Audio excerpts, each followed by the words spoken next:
This Week 15 player props and picks edition of the Stephie Smalls Show on the Sports Gambling Podcast Network is brought to you by Underdog.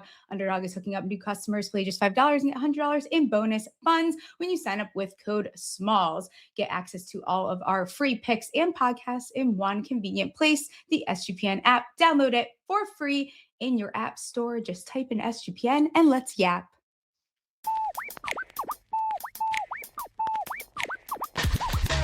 Steady touch balls, betting it all on the power bottom false top drop the football. Like hopes they've been teasing, they're missing the fall season. ACL twisted, bank account freezing, but Smalls caught the shots like some Oracle reason. Leaderboard rising while the slot machine's ringing. She's slinging player stats like Nostradamus. $100 bills raining down upon us. Happy Thursday. Hi, chat. I see you dragging me for being late. One of these times I'll be able to work a computer properly at my age, but it's a Thursday show. It's a prop show. We got to talk some Week 15 picks. Got to talk Survivor for those of you that are still in there. Ryan decided not to produce today, so we do have our friend Scott Reiche. He'll jump on at the end to talk props. But first, without further ado, you guys know him, Brady Kannon. He came on early. I mean, preseason, I think, from Sports Grid, Sports Line, CBS, Golf.com. I mean, he does all the things. And of course, the FB contest show. How are you doing? I'm doing great, Steffi. Thanks for having me back. How are you? I'm good. How is your NFL season going? Pretty well, knock on wood. Yeah. Okay. Just the picks, have been good. As far as contest play, it's been decent. We've got a shot to finish in the money, and, some things have to fall our way here the last 4 weeks. I know you're involved in Circa Million, so we can talk about that as well. Absolutely. Best luck to the both of us. I know, 100%. Any takeaways from this season that seemed a little bit different than maybe past seasons? I hated a couple of those weeks in October, and I think we had it in October of last year too, where all the favorites won. And I'm sure the sports books didn't like that very much either. But I tend to land on underdogs, and so those 2 weeks set us back quite a bit. Other than that, it's the typical unpredictable NFL, right? Yeah. Survivor contests and all this carnage. And, I asked a guy the other day, like, how's your NFL season going? And he's all, yeah, it's been a weird year. I'm like, come on, it's been a weird year. It's no different than the other weird year. Right. It's the NFL. So that's what we're faced with every year. Does any year go according to plan? No, that's why they play the games, right? They all kind of have their differences in one way or another. For those that are still in Survivor, I did not do Survivor this year. Tim on X was asking me which of these teams are the scariest. It looks like he was looking at a lot of these bigger favorites at home, as a lot of people do. So he was looking at Philly, Chicago, San Fran, Seattle, Houston. Is there who stands out to you this week as far as Survivor goes? There's a lot of candidates as you reel off a few of them there. Yeah. And as you know, in Circa Survivor, there's only 10 entries left. That $1,000 ticket that you purchased over the summer is now worth $1.87 million, right? Yeah. 5 entries have the Cowboys left. 6 have the 49ers left. I think that's going to be really popular. 8 have the Buccaneers left. They could go with that on Thursday night. 9 have the Eagles left. 3 have the Texans, 6 have the Jaguars, 1 entry has the Bears. Okay. I feel pretty good about the 49ers. I don't know if the Titans are going to win a second game in a row. I feel decent about the Cowboys. I feel pretty good about the Eagles. I don't think the Raiders are going to win another game all year. Sure. I don't see this particular week being ugly. I did not like the Buccaneers last week. You had 28 of the remaining 45 Circa entries on the Buccaneers. And of course they got wiped out. And I like the Saints. Steph, the Saints have owned the Bucs over the years, even when Tom Brady was there. Yeah. And I didn't expect them to win outright, but I liked them to cover the spread. And when teams cover the spread, a lot of times they win. So, but this week, I don't think there's going to be a lot of carnage this week. And the other thing is, with only 10 entries left and these tickets worth so much now, there's probably a chop agreement that has been arranged between the Yeah, family. most likely. The thing with the Saints too is I say it all the time on the show. The Saints are not a team that look towards the draft. They're not proactive. They don't think proactively. They win games and they do this a lot every single season. Maybe, they probably could use the higher draft pick, but they're just not that type of franchise. They're going to go out and they're going to try to win every single game. So that made me nervous last week as well. Why don't we take a look here at some of the spreads? Let's start talking about Circa. There's a lot of big spreads on the board, a lot of them, as I just mentioned, because that's what people are looking at there with the home favorites. Is there any that you like out of these double-digit spreads more than the other? Yeah, good. There's a couple of them that are really weird this week because we're not really sure about quarterbacks. Like the Jacksonville Jaguars, is 13.5-point favorites or so. I don't think that would be the same number if we were convinced that Tyrod Taylor was going to be quarterback for the Jets. I think that line is telling us it's going to be Brady Cook. This is a really weird spot for the Jaguars. Let me see Jacksonville on here. So Jacksonville last week, they play the Colts, right? Big division rival. Okay, now they play the Jets. Next week, they travel to Denver. Tough spot. Okay. And they travel to Indianapolis for another date with the Colts.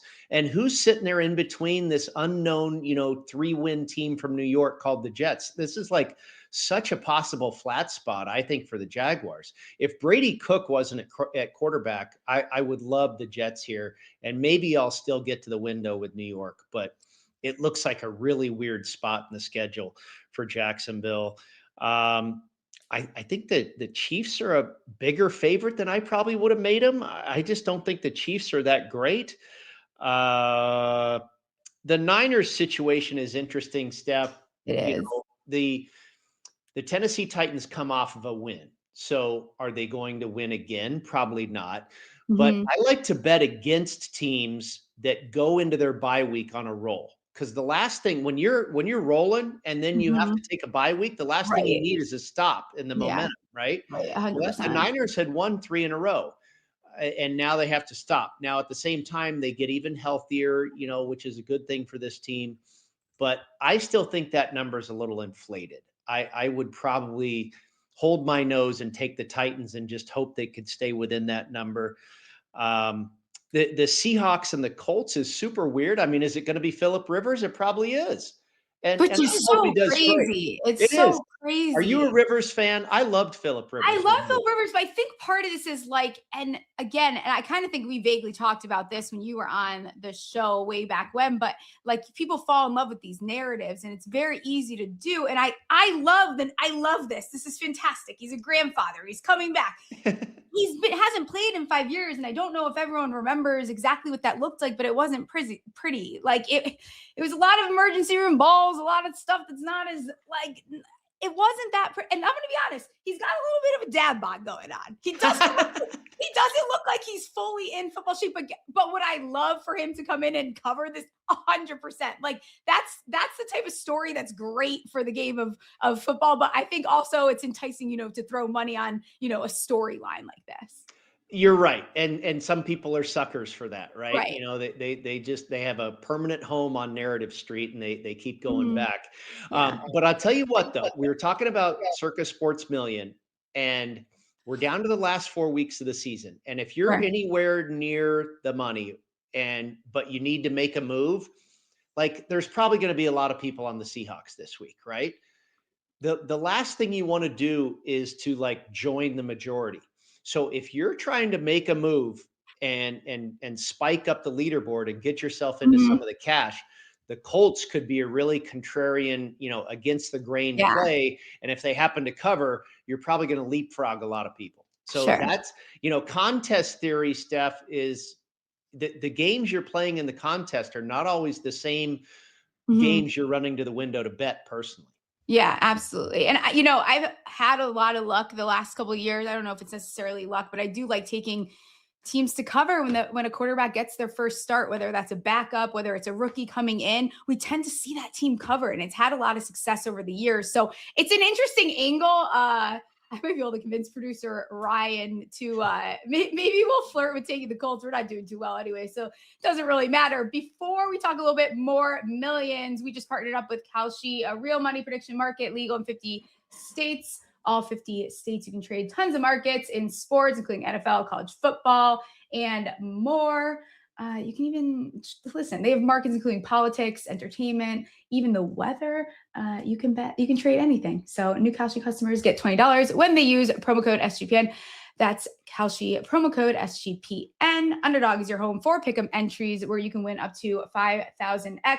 Here's a pick'em entry I like for this weekend. Fairburn higher, 1.5 field goals made. If it's not broke, don't fix it. Henderson higher, 9.5 first quarter rushing yards. Dart higher, 33.5 longest completion. And Dak, 37.5 longest completion higher as well. That gets you 8.1x your monies. Underdog's got a brand new offer for new customers. Play just $5 and get $100 in bonus funds when you sign up with code SMALLS. Taking a look at the rest of the board here, I think a game that stands out to me, maybe a little bit the number as well, but the Rams are favorites at home, -5.5. I see 6 is out there as well against the Lions. Jared Goff headed back to LA. Lions secondary pretty banged up. The one thing that the Lions do very well is run the ball. The Rams are very good at stopping the run. Do you lean one way or the other? Are you staying away from this game from a millions perspective? What are you thinking? Yeah, this is a tough one. I think it's weird for people. I know it's weird for me to look at the Lions as like a 6-point underdog. But you said it. They're banged up. It's not just the secondary. It's the offensive line. It's it's the wide receivers. Laporta, Amon-Ra St. Brown. Brian Branch now.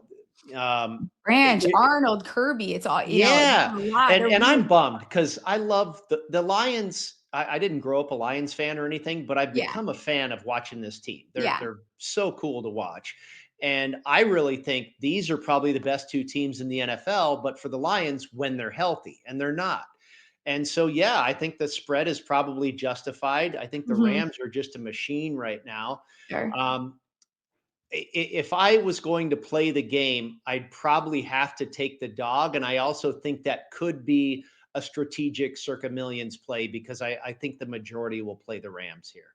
Sure. I think another game that is getting a lot of attention is Packers headed to Denver. Big game here. I mean, we could be looking at what the Super Bowl looks like then realistically here. Packers are 2.5-point favorites on the road. This home field advantage thing isn't really a thing anymore. Broncos Denver used to be one of those, Seattle used to, but we're not seeing it matter as much as of late. Total sitting at 42.5.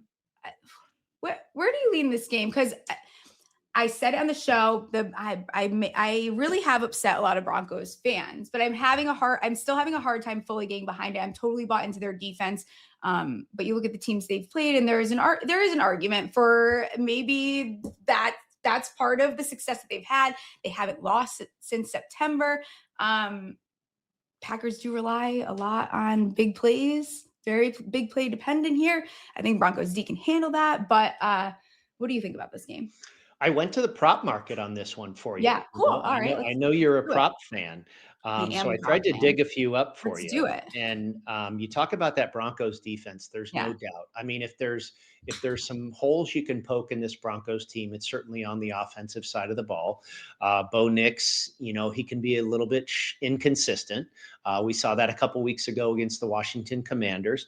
But I think Jordan Love under 223.5. That's the number I saw. 223.5 passing yards. I'd go under because, you talk about home field advantage. I do believe that it is still real when you're at 5,500 feet, right? That's different. And conversely, it's real when you're in Lambeau Field and it's 3 degrees, so it exists at those 2 stadiums. And I think it'll be something different for the Packers coming in here. It's out of conference, obviously out of division. I'm a little bit surprised that the Packers are favored. The numbers would tell you that that's the right team favored here. I think the public will be jumping on the Broncos for that exact reason because they're wondering why the Packers are favored here. But I think the passing prop under on Jordan Love, I expect that defense to give him fits. This is the number one team in the league as far as sacking the quarterback are the Denver Broncos. Sure. I would probably lean under the total because both of these defenses are really good. I think it'll be tough for either of these teams to score. I haven't made my decision yet, but I definitely lean Broncos here. You know, a home dog. This is unfamiliar territory for them as an underdog, especially at home. I'd probably be. And the other thing that's really weird too, Steph. Yeah. The Green Bay Packers come off of a great win last week against their arch rival, the Chicago Bears. Okay, now they got to travel to face another really good team in Denver. And who do they play next week? They got to go back to Chicago to take on the Bears again. That's crazy. This is a weird spot in the schedule. So it is I'd be leaning Broncos here. Broncos under, Jordan Love under passing yards. Yeah, I'll probably I didn't take a look at too many props for this game. I probably will take a look at the Broncos tight ends because we have seen the Packers be a little bit susceptible to the tight end position. So that might be an angle in the direction that I go with that game. What other props are you looking at as far as this slate before I start wrapping up, letting you get out of here? Sure. Let's see. Cardinals and Texans. Sure. I think that line looks pretty big. The Cardinals tend to keep games close. I know they didn't last week, but I think Jacoby Brissett over his rushing yards. And I didn't see it posted yet. It'll come out eventually, obviously, I would think. But I think he's going to be running for his life against this pass rush. I think he'll have to rush the ball. Browns and Bears. I talked about that scheduling spot for Jacksonville. A really weird scheduling spot for the Bears. They go and play Green Bay. And then, of course, next week they play Green Bay again. And then after that, they travel to San Francisco. Sure. And wedged here in between is an out-of-conference weird little game against the lousy Cleveland Browns, you know, and here the Bears are favored by more than a touchdown. Yeah. I think the Browns could be a sneaky play here. And I'll take Shedeur Sanders over 181 and a half passing yards. Yeah, it was the Bears pass defense is lousy. Jordan Love showed us all that last week. Yeah, absolutely. I see one book has Jacoby's rushing yards at 9.5. Oh yeah, I love it. I was thinking 17 or something. Yeah, some alt potential there, going to like a 20 even. You probably get a nice little plus on that.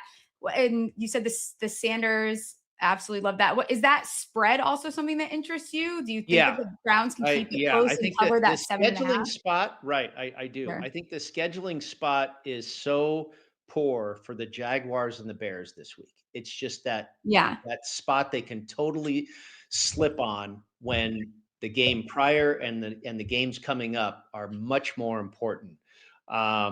Ravens and Bengals, I think, is a really interesting game. I think Derrick Henry over 19 and a half yards for his longest rushing attempt. I like that one. Isaiah Likely, you talk about tight ends, Stephie.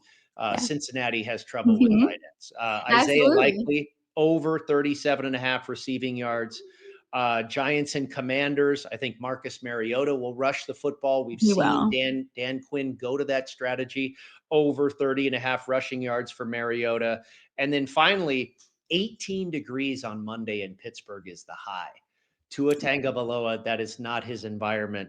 I'll take under 18 and a half completions. I think he hands the ball to Achane and is not throwing the ball a whole lot. Tua Tagovailoa on Monday night. I like that quite a bit. I was looking in that game to get some reception numbers on Freiermuth. I didn't see anything. The Dolphins have been giving up quite a few receptions to the opposing tight ends. You mentioned Likely. I absolutely love that. I have that written down here in my notes. I like his over 34 and a half receiving yards and even over his 3.5 receptions plus 144. Like you said, I mean, the numbers are just objectively a little better for Andrews. Like I think you're getting a little bit more value, and I think they both can have a good game. So I'm just going to go with the other tight end here. Likely's anytime touchdown is plus 235. I know that Andrews. Yeah. I know all the red zone targets are going to him. I know his numbers like triple the other tight ends. But I think that's worth a look. I mean, you look at since he's giving opposing tight ends are averaging 1.2 touchdowns a game. It's not pretty. Take a shot with Likely. Average 7.5 receptions per game to the opposing tight end. They're giving up the most receiving yards. So you got to take a shot here. I wouldn't fight anyone on taking Andrews either. And then Derrick Henry, I actually like his over 7.5 receiving yards as well. Yeah. I mean, that's one catch, right? Right, exactly. His longest, I think it's his longest actually. His longest at over 7.5. And I'll probably throw that if I do some parlays when I do those. He's gone over this in 5 straight, and he also had 44 yards versus Cincy 2 weeks ago. So I'm totally cool. Yeah, likely I think had close to 100 yards receiving in that Thanksgiving game. Yeah, and that's not really what I want to base this on. It's more about Cincinnati's inability to cover tight ends. And to your point, Mark Andrews is going to get all the attention. He's the marquee name. Yeah. And the betting public is going to gravitate towards him. Meanwhile, Isaiah Likely's, under the radar. And those are the type of guys I like to bet on for props. Any other spreads you want to mention? Any other bets you want to give out before we wrap up and let you get out of here? I'm excited because we're approaching like the new golf. I just got the email for my new fantasy golf year. So I'm excited to be able to get you on to talk golf later. I hit Hideki Matsuyama in the Bahamas last week. Yes. Congratulations. That's awesome. Sweet. Yeah. 23-1. So that was a nice way to finish up the season. It's a great way to close out. I mentioned the Browns and the Jets. The Jets is, I don't know if I'm going to be able to get there with Brady Cook, but I definitely like that spot for the Jets. I like the Commanders. We talked about Mariota. I mean that Giants. I know you're a Giants fan. I hate to do this to you, but what's going on there? Kafka's firing people. I don't know. That's a weird one. There was one other one. I thought I liked against. I kind of like the Steelers on Monday night too. We talked about Tua and under on the completions. Yeah. Obviously, the temperature is not, his style. We've seen them lose to Kansas City in the frigid cold. We've seen them lose to Buffalo in the frigid temperatures. And TJ Watt goes to the hospital today, with a bad lung. I hope everything's okay. Whether he plays or not, I think this could be a win-one for TJ type game where the rest of the team really rallies around this story and steps up. And, he's obviously a heart and soul hero type guy of that team. And it could be a good situation for Pittsburgh. Yeah. I'll ask you about one more before I let you get out of here. Saints at Panthers. I don't have a great answer for you. I know, but this line is, are we getting a little too giddy about the Saints? Yes. Shock, because this feels like to me, just shut your eyes and bet the Panthers at -3. Do you remember the last time the Panthers were a favorite in like the last 5 years or whatever? It was this season. Favorite against guess who? The Saints, and they lost outright.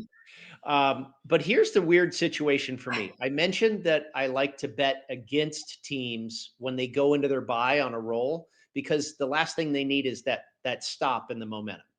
Well, the Panthers just come off of the game of the century in beating the Rams, and then they go on a bye week. What did they work on in their bye week?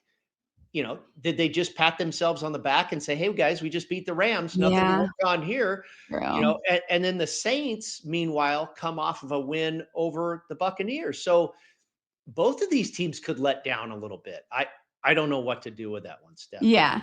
And Saints it's the NFC South. Stay away.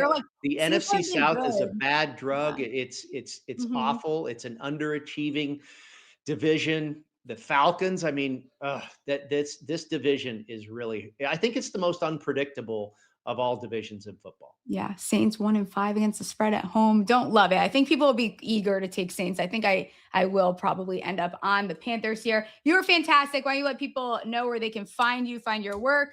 And then I'll let you get out of here. I appreciate you jumping on with me. Yeah, let's do it again. Golf season, about 6 weeks away? We're close. So you can find me at CBS Sportsline. All my football and golf stuff is up there. Also on Sports Grid on air just about every day. I'm over there. So, and then of course on Twitter at Las Vegas Golfer. Awesome. I appreciate you. I will let you get out of here. Good luck this week. Yeah, good luck to you too. Have a good one. See ya. We're brought to you by Novig. Novig is America's #1 sports prediction market. Novig, you're getting the best prices.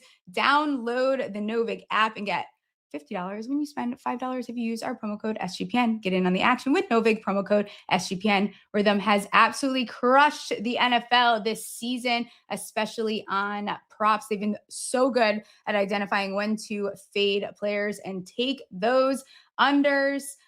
It's super easy to sign up, run predictions off the house model, or make your own and play with the sliders. We're gonna roll with something for tonight. It's Return of the Evans. Why not? Over 3.5 receptions plus 108. They have a win probability of 75.4%. The prop model is predicting a little bit drama here, 5.5.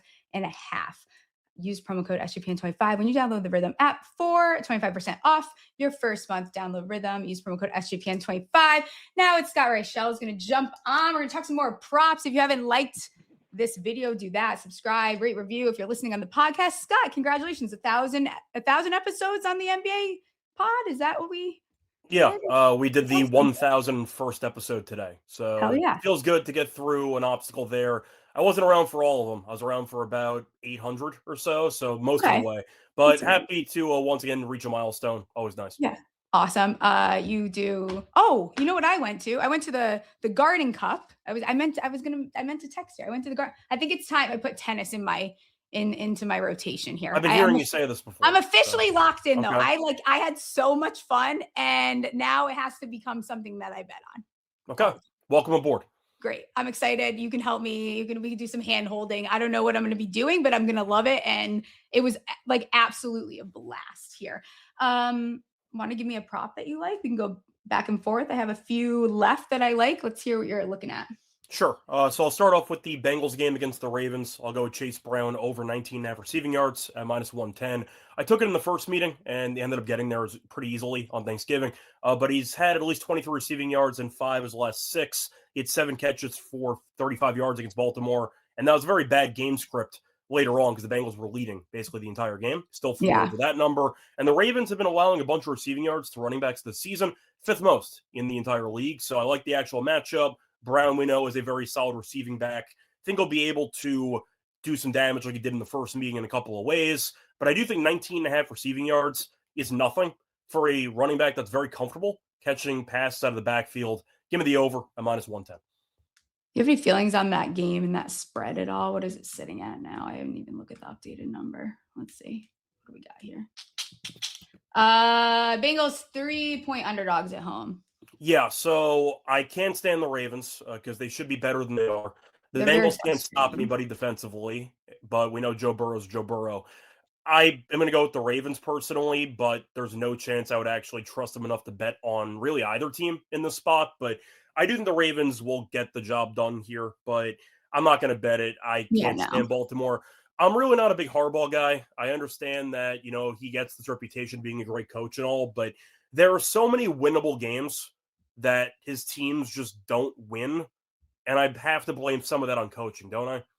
Yeah, it's true. So I'd rather not bother. Just give me. That's the same thing. And the other thing is like even Zach Taylor, like if he's not gone this year, I don't know what you're doing because you can't keep putting up that many points and not winning games too. Yeah. So once again, I do think it's a bit different though, because I think that most NFL fans are lower on Taylor than they are. That's true. That's very fair because he carries the name. Did you freeze on me? Maybe I froze. One of us froze. Buffalo in week 1. Yeah. And you kind of just wonder if you're that good of a coach, why do you constantly blow massive leads in the fourth quarter? Yeah, I'd rather not bother. So once again, just give me some props. Yeah. Love it. Everyone's going to hate this. I don't really care if you guys hate it. I'm going to keep betting it if they keep like having this number so low. Jackson Dart is not changing the way he plays football. Whether you guys like it or not, it's just not going to happen. He said he's not doing it.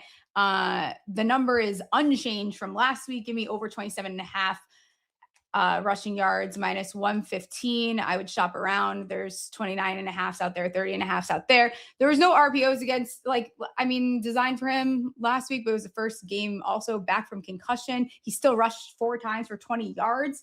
You're not going to be able to stop him.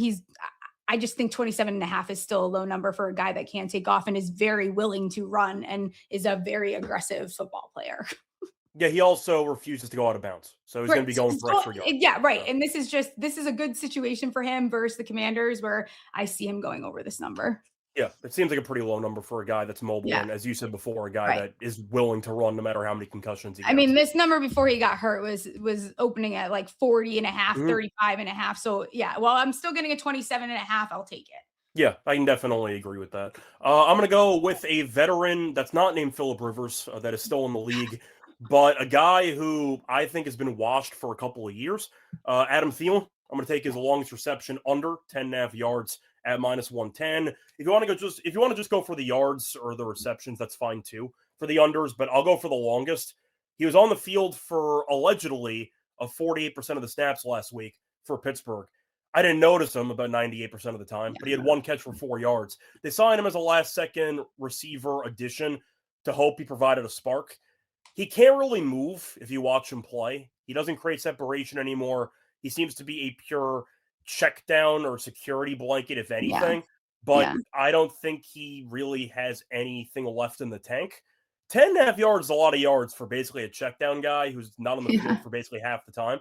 Give me Thielen to go under the 10.5 longest catch. -110, I just think it's a good price. And also just like have better options to get 100%. down. Like there's just no reason for Adam Thielen to be having to catch a pass of over 10.5 yards. Like, yeah, I mean, Thielen was on another team. They let him go, and then he ended up going to Pittsburgh. Yeah. And I feel like people kind of mocked the signing at the time because Pittsburgh was so desperate for receiver help. They got a former Pro Bowler who has nothing left in the tank. So I'll keep fading Thielen. Yeah. My next one here, Travion Henderson over 44.5 rushing yards, -115, as well as his longest rush over 12.5, -110. Honestly, a little suspicious how low these numbers are set, considering the Bills' run defense is pretty much bathwater, ranking 31st in opponent rush EPA. They're allowing 5.1 yards per, and then 6th most rushing yards allowed to opposing running backs this season. Since taking over this backfield, it's just like Henderson has been the guy who's gone over his rushing yards 6 straight weeks, rushing for at least 55 yards. He actually went over his longest the last time they played the Bills in the beginning of the season, which is funny because he was not getting the ball nearly as much. And he's gone over his longest 2 of the last 4. So give me Travion Henderson over the rushing yards and over the longest rush. Yeah, I'll throw in a kicking prop because I have to on the show. I'm gonna go back to the Bengals game. I'll take Tyler Loop. I'll go with the over 1.5 field goals there at -107. Yeah, the Ravens have been kicking a bunch of field goals lately. He's made at least 3 field goals in 4 of his last 5. The Ravens, despite having Henry and Lamar, their red zone touchdown percentage is atrocious. Their short yardage stuff has been really bad, especially over the last couple weeks. So the Ravens have the 3rd worst red zone touchdown percentage in the entire league. And Harbaugh's been quite aggressive on 4th downs in the past. Recently, he's been pivoting a bit more to kicking because he can't stand this damn red zone offense. So I do expect potentially a short field goal or 2. Bengals defense, we know, is atrocious. They've allowed at least 26 points in 11 of their last 12. Ironically, the one exception, Baltimore on Thanksgiving. But I'm expecting a better effort from them. It's mainly the price. The fact is the Ravens, I think, can score against this defense despite not doing so the first time around. Loop at -107 for 2 field goals when he's made 3+ in 4 of the last 5 games. I just think it's a great price. Give me a Loop over 1.5 field goal. Yeah, love it. James Cook over 2.5 receptions, +134 on the Blue Book. 3 catches in 4 of the last 5. New England allowing the 4th most receptions to opposing running backs this season. And let's run it back another week. I think I don't even know how many weeks in a row I've given this out, but over 9.5, longest reception, -110. He's gone over 4 of the last 6 and 2 straight. I just like playing James Cook in anything receiving. It seems to get the job done. No, it's a fantasy playoffs. I could use a big game from James Cook. There you go. I got you. I appreciate it. My last play I'll mention, because it does involve my team. I'm going to go Trevor Lawrence, no picks at -125. He's had no picks in 3 of his last 4 home games. And my Jets, it's week 15.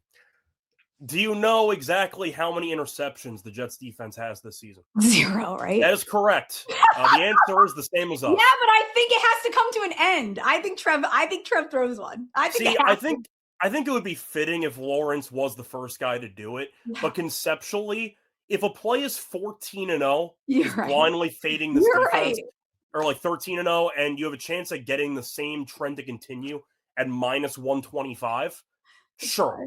Plus, you might have another Cook at quarterback for the Jets. They might get destroyed in this game. There's a decent chance the Jaguars have the same script as they did against Riley Leonard last week, which is we're up a ton, run the ball the entire 4th quarter. The game's over quickly. There's a chance that game script is so positive that Lawrence barely attempts passes in the second half. I see a great script. I see once again a great trend. The Jets defense with 0 interceptions the entire season. How does -125. You can't even fucking luck into one? That's No, bad. Not even like a deflection. They have more kick return touchdowns than interceptions. I can't. Which is crazy. But yeah, based on principle, give me Trevor Lawrence no picks, -125. I love it. I have 2 more longest receptions here, and then we'll wrap up. Devontae Adams, longest reception over 22.5, -120. If you want to take Puka's, just take the 30+ because betting it at whatever the hell they are setting it at is not worth it anymore. He's gone over 2 of the last 3. He did not hit last week, but as I've talked about, the Lions secondary is very banged up right now. When he goes over 30+ yards, this usually is going over. So I think only twice did he not catch a pass over the 22-yard mark, and 11 games that he got over 30 yards here. So give me Devontae Adams over his longest, and then T-Mac over 21.5, -115. He's hit 4 straight. He went over this versus the Saints last time. And the Panthers are just doing their hardest right now. And I think that this is a good chance for them here to do it in the name of friendship or whatever's going on over there. That might be enough to get the job done. Yeah, that division is kind of a circus, isn't it? Yeah, it's a circus. There's a lot of circus stuff going on in the NFL right now. Yep, definitely. And college football. College football too, but for different reasons. With the playoff and reasons. with the Michigan stuff.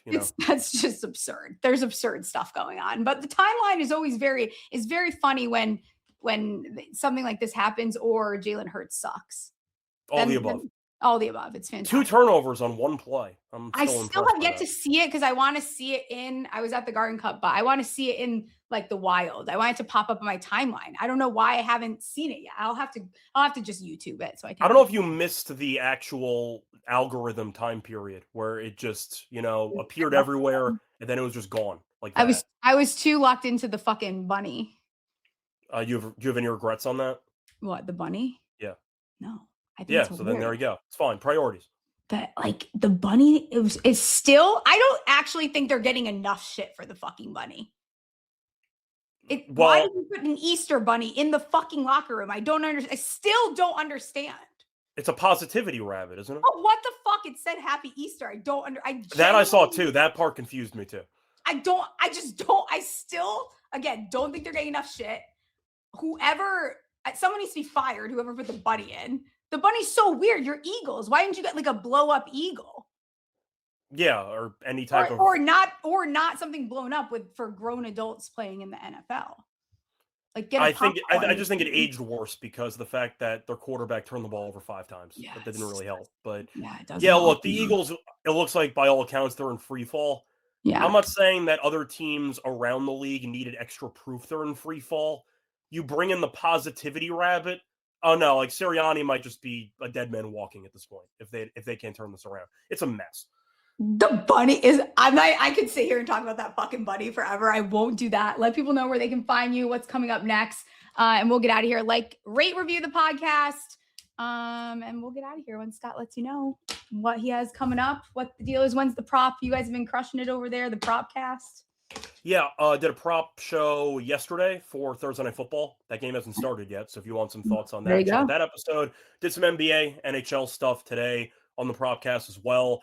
Episode tomorrow, going through the Week 15 props. Spoiler, going to repeat pretty much all the ones I just gave out on this show. But if you want to hear it again, with some jokes thrown in, you can check out the propcast tomorrow. Besides that, NBA, doing that show multiple times a week. NBA, SGPN. Tennis starting back up in about a week. You have the next gen event starting up, so happy about it, and I'll be doing an episode or 2 on that. And besides that, keep them busy. Love it. We will get out of here. I'll throw any of my additional plays I talked about because there's a few lines I didn't get to see. Get those up on X, and I will see you guys on Monday, 6 p.m. Eastern. We will see you then. Stephie Smalls Show, sports gambling, play some bets on winners and catastrophe. If you want to know where to put the money, Monday, Tuesday, Thursday is the place to be.